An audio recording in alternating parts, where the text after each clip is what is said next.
তুমি না তওবা করেছিলে? তুমি না শুধুমাত্র আল্লাহর জন্য সবকিছু ছেড়ে দিয়েছিলে? বুঝতে পেরেছিলে কোথায় তোমার আসল ঠিকানা? ভুলে গেছো? আবার কোন পাপ তোমায় গ্রাস করে নিল?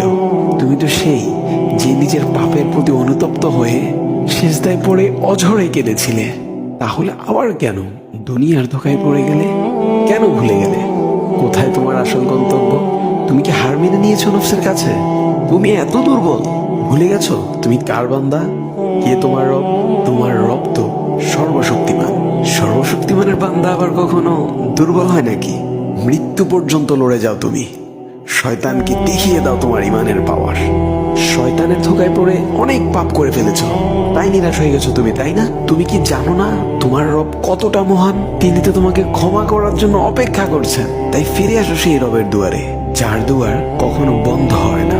ভিডিওটি ভালো লাগলে একটি শেয়ার করে দিবেন, হয়তোবা আপনার একটি শেয়ারও কারো হেদায়েতের উসিলা বনে যাবে।